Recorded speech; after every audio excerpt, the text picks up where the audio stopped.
Right, so here we are again. A week on, slightly above a week to be honest. And I'm back on the acoustic guitar for a bit. It's a great way to write songs to be honest because you don't have to plug everything in. But I'm really trying to trying to move away from writing songs on an acoustic guitar. But I was speaking to somebody recently, and they recommended that I go back to the seven chords and go back to my folk roots and just play some folk or write some folk music, um, which I've been doing over the past couple of days to be honest. So it's good advice. It's very very good advice. It brings me back to putting melody above everything. A lot of people actually ask me what happens first, whether you write the music first or whether you write the lyrics first. To be honest, it's a mixture of everything. Now looking back at the songs I've written songs that took, I think, 5 minutes, 10 minutes, and the song was done. It was complete. Songs like let me see now, like Deja Vu. Deja Vu was a 10-minute song. Butterflies was a 10-minute song. Actually, Butterflies was a song that I was writing while driving because I had this melody in my head, and that was very quick. I got back home, I found the chords, and it was done in 5-10 minutes. Um, Songs like "Love and Lies" was written in like 5-10 minutes, a little bit more than that. I had to arrange the verses, but the general song was done in 10 minutes. The basic idea was there. We piled through. Um, so in general, yeah. So there are songs which are easy, and then there are songs which are slightly harder, which take a while to write. I don't have that many of those because I seem to go with what works, simple melodies and what works. Uh, Working on a pretty standard uh, beats per minute BPM. Working on a basic 4/4. So when you put that with a simple melody, right, you just crank things out, very very easily. Um, but let me see now. One of the most difficult songs to I took that took a while to write. It was like maybe I think leaving took a while. Leaving took a while to write. Um, Leaving's from hopefully whenever. Um, yeah, because leaving actually had some parts in it, some different parts in it. Even one of my most uh, played songs, Kampong Boy. Kampong Boy is a 10-minute song. Um, Driving the Night. Okay, Driving the Night. Driving the Night is is one of those songs that it started off simple and then I overcomplicated it. I had some complexities to it. I went back and looked at the structure. Songs like Saturday Night um, were written with the riff, the flow riff that you hear that was written first. Songs like let me see now if I can think of anything off the top of my head. Songs like Wake Up Sally were they won the melody, the words, and the guitar strum came out at the same time.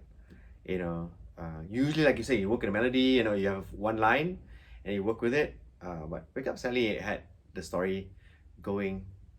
So yeah, it was great advice to come back and look at my folk-ish roots to write this new album. Um, and it's been quite fun looking back and writing it. The thing is, here's the thing though. Even like most of when you write a song that's very very quick, um, uh, you you're instead of shocked because you don't know. Yeah, you second guess yourself because is it that easy to write something? But what I always do is I always play it. So when I've written something new, I'll play it live. I'll say it's a cover and just play it and see how people take to it, whether they like the melody or not. But for me, at the moment, I'm not playing live at the moment. So there's no avenue to see how the songs will will make people react, whether they like it or not. The thing is, I don't really I don't really know what I'm gonna write until I sit down with the guitar, right? So I don't know whether I'm gonna write a sad song or a happy song. I seem to like write a lot of sadish songs. In fact, in my whole um, uh, list of songs that I've written, I only have one sweet, direct love song, that does not have, either a twist in the end. It's just a sweet love song, and that's the song I wrote for my band Spunky Funky, right? It's on the album Smell for the Revolution. The song's called the Love Song, and I think that is the only straightforward love song I've ever written. And even that also I think was done very very quickly, very very quickly. Um, yeah. So writing new material, you wonder whether you should uh, um, break the mold, try something else, try something different. And I'm trying that with like different guitars. I'm trying that with uh, actually, you know what? I heard a very interesting story. I think it was Tom Petty. Tom Petty was doing his album, and he was saying that it was very interesting because he says that he uses all these different guitars, for his album, and he rationalizes that you know each guitar has its own color, right? So if you're gonna paint a picture, you use different guitars for the different colors. I thought it was extremely interesting when I saw the documentary, and I heard that he said that. I was like, wow, yeah. But then again, I come from a not a very rich background, so for a very long time I only had uh one guitar, one guitar. But now I think I've got like four guitars. So I can see what he's trying to say, like I've got a nylon guitar, so when there's a nice feel to the nylon, you play nylon, certain your composition changes a little bit. Like this one over here, it's got a very bassy sound. And when you play this, you tend to write songs that are appropriate for the instrument.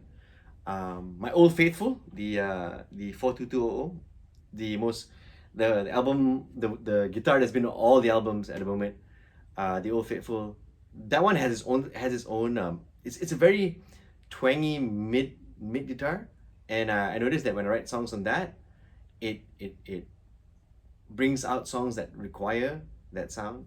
And then of course there's the Ibanez, which again is a semi hollow, so it's got its own little like character. So when I'm writing, I'm now very conscious about which guitar I want to pick up, right? So all of this are going on in the background of this new album, which is why it's taking a joy to do, right? Because I don't know how many more albums I can do. So every last album it could be my last, right? So I want to put I want to try something new. I want to try something new. I want to try new experiments. Recently, for a compilation, I released a very um, shoegaze, moody song with a lot of reverb. Uh, I tried that. I took a very famous melody, and I wrote a song from that famous melody, simply because I was following the tenets of folk. Because what folk it's lagu rakyat, right? So you basically write songs that everybody can sing. That's what it is, right? And I did that for that song Hutang. And the song I did, the whole reverb thing was on the song Di Bawah Bintang. So now when I'm here and I'm, you know, having the opportunity and the privilege, right, to write a new album, uh, I've got a buffet, you know. Now um, I've got a choice of guitars and the sounds to approach. I've got a choice of whether, you know, I want to go back to my roots or push forward. You know, I've got a chance to see whether I want to write something much that's light or something that's heavy. Now I I don't know what, like I said, I don't know what I'm gonna write. So I could actually write something that's like a that's I want to say not frivolous. What's the word for it? It's like my storeroom. I got a song called My Storeroom. It's about my storeroom and how I go inside there and you know, and I get, you know, I go in looking for something and I come up with something else, right? So it's not that serious. It's just one of those, like, you know, it's there and I'll write about it, right? And then there's also songs that I write that, narratives, right? Like Wake Up Sally. Wake Up Sally is about a one night stand, right? Um, then there's songs which I think, you know, reflect what I'm going through at the time. You know, songs like Done, for example, reflects that. So now I've got all of this. I've got actually 40, close to 50 published songs. What that basically means is it's actually uh, making royalty for me. You know, royalty for me. I've got other songs on the side, but I also know that sometimes the song's not good enough. You know, so it goes into the backlog, waiting for its moment. Um, yeah. So the point of this video is basically I had a chance to talk to somebody about songwriting, and I think it's very important to talk to somebody about songwriting. It helps because you know, you want somebody to enjoy you want somebody who knows the process, uh not to share, but when you expl when you you know, when you uh, talk about it, the person knows. And I was quite lucky to talk to somebody who talks my language, like, you know, songwriting, music, and stuff like that. So yeah, that's pretty much the update for this one. Hopefully, then there will not be a update next week because I think I'm onto something here. So there might not be an update next week, perhaps the week after. If you're still listening, thank you so much. Um, Hang in there. I might be gone for a bit. Um, yeah, and hopefully when I come back, you know, there'll be something interesting to share. Yeah. So that's pretty much it. That's the end of the vlog.